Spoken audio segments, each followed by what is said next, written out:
আমি তো মনে প্রাণে চাইবো যে রাহুল গান্ধী বিরোধী দলের নেতা হন।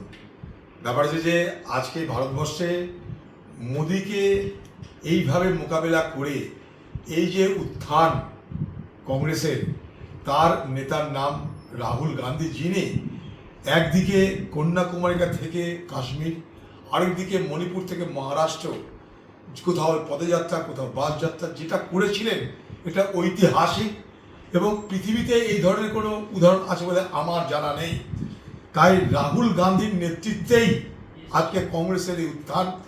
সারা ভারতবর্ষের বিরোধী মুখ হিসাবে রাহুল গান্ধীর অবশ্যই উঠে আসা উচিত বলে আমি মনে করি। কারণ এই মুহূর্তে ভারতবর্ষের মানুষ সেটা মানতে আরম্ভ করেছে যে রাহুল গান্ধী বিরোধী দলের মুখ, রাহুল গান্ধী বিরোধী দলের সব থেকে সেই নেতা যিনি মোদিকে মোকাবেলা করে ভারতবর্ষকে মুক্ত করতে পারেন।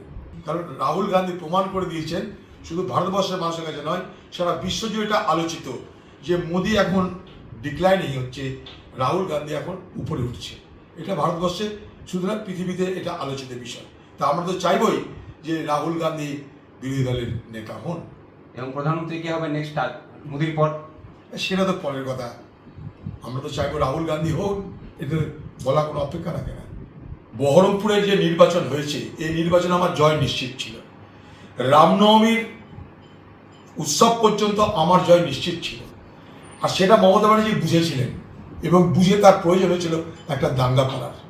সেখানকার পুলিশ, তৃণমূলের এমএলএ, সে খোলা মঞ্চে বলছে যে 70% মুসলমান বাস করে, 30% হিন্দুকে কেটে জলে ফেলে দেওয়া যাবে। এবং এই পরিকল্পনা করলো মমতা ব্যানার্জি রামনবমীর দিন থেকে, কারণ তিনি দেখলেন অধীর চৌধুরীকে হারাতে এই মুহূর্তে দাঙ্গা করাটা জরুরি। এবং দাঙ্গা করার পরেই আমার লোকসভা কেন্দ্রে হিন্দু এবং মুসলমানের মধ্যে তাঁর দলেরই যারা পেশাদার প্রচারক, যাদেরকে কেউ চিনবে না জানবে না, তারা এবং তৃণমূল প্রচার করতে শুরু করলো মুসলমানরা এক কাট্টা হোক, আবার হিন্দুদেরকে গিয়ে বললো হিন্দু তোমরা এক কাট্টা হোক। দুটোই করছে টিএমসি পার্টি। তাই আমি খুব দায়িত্ব নিয়ে বলতে পারি, আপনারা ফল দেখলে বুঝতে পারছেন, মানুষ আলোচনা করলে বুঝতে পারবেন যে আমাকে হারানোর জন্য মমতা ব্যানার্জি আজ যে জঘন্য ষড়যন্ত্র করলেন, তাতে আমি হারতে পারি, কিন্তু আমার রাজনীতি, আমার ভাবনা, আমার আদর্শ হারিয়ে যাবে না। মুর্শিদাবাদে বড় হয়েছি, হিন্দু মুসলমান সকলকে শ্রদ্ধা করে জীবনে বড় হতে শিখেছি, রাজনীতি করেছি। এই জিনিস মুর্শিদাবাদে ছিল না, যেটা মমতা ব্যানার্জি আমদানি করলেন। সেটা হচ্ছে নির্বাচনে জিততে দাঙ্গা, হিন্দু মুসলমান দাঙ্গা করো। জায়গার নাম বলে দিচ্ছে শক্তিপুর। সেখানে দাঙ্গা করার পর পরিস্থিতি পাল্টাতে আরম্ভ করলো এবং তার পরিণামে আমার হার আজকে সম্ভব হলো। এবং তাই মমতা ব্যানার্জি এ বাংলায় তিনি যে কত বড় ভয়ঙ্কর খেলা খেলেছেন বহরমপুর লোকসভায়, সেটা আগামী দিনে মানুষ টের পাবে। তিনি দাঙ্গাকারী বলে আমি তাকে অভিযুক্ত করতে চাই। মমতা ব্যানার্জি, আপনি একটা নির্বাচন জেতার জন্য মুর্শিদাবাদে একটা দাঙ্গা করলেন। আমি মুর্শিদাবাদের মানুষের কাছ থেকে ছেড়ে চলে যাব না, আমি বহরমপুরের মানুষের কাছ থেকে ছেড়ে চলে যাব না। আপনি আমাকে যা খুশি করতে পারেন মমতা ব্যানার্জি, আমি আমার জায়গাতেই থাকবো। আপনাকে প্রমাণ করে দেবো আজ না হয় কাল যে আপনি একজন ভয়ঙ্করী, আপনি একজন দাঙ্গাকারী। একটা দাঙ্গার আশ্রয় নিতে হলো আপনাকে নির্বাচন জেতার জন্য, সাম্প্রদায়িক মেরুকরণ করতে হলো আপনাকে নির্বাচনে জেতার জন্য।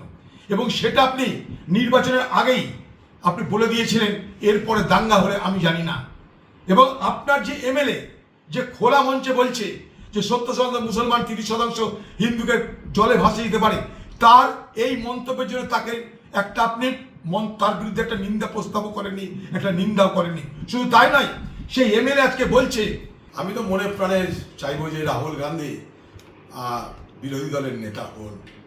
ব্যাপার হচ্ছে যে আজকে ভারতবর্ষে মোদিকে এইভাবে মোকাবেলা করে এই যে উত্থান কংগ্রেসের, তার নেতার নাম রাহুল গান্ধী, যিনি একদিকে কন্যাকুমারিকা থেকে কাশ্মীর, আরেকদিকে মণিপুর থেকে মহারাষ্ট্র, কোথাও পদযাত্রা কোথাও বাস যাত্রা যেটা করেছিলেন, এটা ঐতিহাসিক এবং পৃথিবীতে এই ধরনের কোনো উদাহরণ আছে বলে আমার জানা নেই। তাই রাহুল গান্ধীর নেতৃত্বেই আজকে কংগ্রেসের এই উত্থান। সারা ভারতবর্ষের বিরোধী মুখ হিসাবে রাহুল গান্ধীর অবশ্যই উঠে আসা উচিত বলে আমি মনে করি। কারণ এই মুহূর্তে ভারতবর্ষের মানুষ সেটা মানতে আরম্ভ করেছে যে রাহুল গান্ধী বিরোধী দলের মুখ, রাহুল গান্ধী বিরোধী দলের সব থেকে সেই নেতা যিনি মোদিকে মোকাবেলা করে ভারতবর্ষকে মুক্ত করতে পারেন।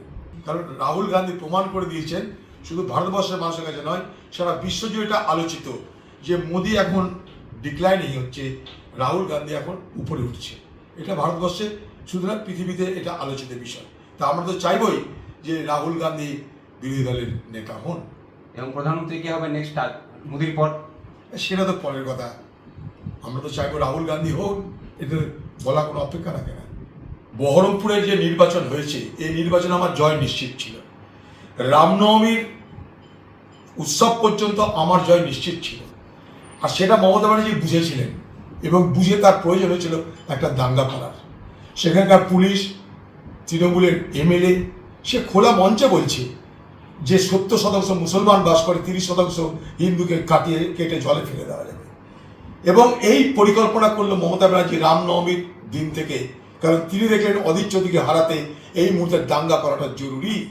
এবং দাঙ্গা করার পরেই আমার লোকসভা কেন্দ্রে হিন্দু এবং মুসলমানের মধ্যে তাঁর দলেরই যারা পেশাদার প্রচারক, যাদেরকে কেউ চিনবে না জানবে না, তারা এবং তৃণমূল প্রচার করতে শুরু করলো মুসলমানরা এক কাট্টা হোক, আবার হিন্দুদেরকে গিয়ে বললো হিন্দু তোমরা এক কাট্টা হোক। দুটোই করছে টিএমসি পার্টি। তাই আমি খুব দায়িত্ব নিয়ে বলতে পারি, আপনারা ফল দেখলে বুঝতে পারছেন, মানুষ আলোচনা করলে বুঝতে পারবেন যে আমাকে হারানোর জন্য মমতা ব্যানার্জি আজ যে জঘন্য ষড়যন্ত্র করলেন, তাতে আমি হারতে পারি, কিন্তু আমার রাজনীতি, আমার ভাবনা, আমার আদর্শ হারিয়ে যাবে না। মুর্শিদাবাদে বড় হয়েছি, হিন্দু মুসলমান সকলকে শ্রদ্ধা করে জীবনে বড় হতে শিখেছি, রাজনীতি করেছি। এই জিনিস মুর্শিদাবাদে ছিল না, যেটা মমতা ব্যানার্জি আমদানি করলেন। সেটা হচ্ছে নির্বাচনে জিততে দাঙ্গা, হিন্দু মুসলমান দাঙ্গা করো। জায়গার নাম বলেছি শক্তিপুর। সেখানে দাঙ্গা করার পর পরিস্থিতি পাল্টাতে আরম্ভ করলো এবং তার পরিণামে আমার হার আজকে সম্ভব হলো। এবং তাই মমতা ব্যানার্জি এ বাংলায় তিনি যে কত বড় ভয়ঙ্কর খেলা খেলেছেন বহরমপুর লোকসভায়, সেটা আগামী দিনে মানুষ টের পাবে। তিনি দাঙ্গাকারী বলে আমি তাকে অভিযুক্ত করতে চাই। মমতা ব্যানার্জি, আপনি একটা নির্বাচন জেতার জন্য মুর্শিদাবাদে একটা দাঙ্গা করলেন। আমি মুর্শিদাবাদের মানুষের কাছ থেকে ছেড়ে চলে যাব না, আমি বহরমপুরের মানুষের কাছ থেকে ছেড়ে চলে যাব না। আপনি আমাকে যা খুশি করতে পারেন মমতা ব্যানার্জি, আমি আমার জায়গাতেই থাকবো। আপনাকে প্রমাণ করে দেবো আজ না হয় কাল যে আপনি একজন ভয়ঙ্করী, আপনি একজন দাঙ্গাকারী। একটা দাঙ্গার আশ্রয় নিতে হলো আপনাকে নির্বাচন জেতার জন্য, সাম্প্রদায়িক মেরুকরণ করতে হলো আপনাকে নির্বাচনে জেতার জন্য। এবং সেটা আপনি নির্বাচনের আগেই আপনি বলে দিয়েছিলেন, এরপরে দাঙ্গা হলে আমি জানি না। এবং আপনার যে এমএলএ যে খোলা মঞ্চে বলছে যে 70% মুসলমান, 30% হিন্দুকে জলে ভাসিয়ে দিতে পারে,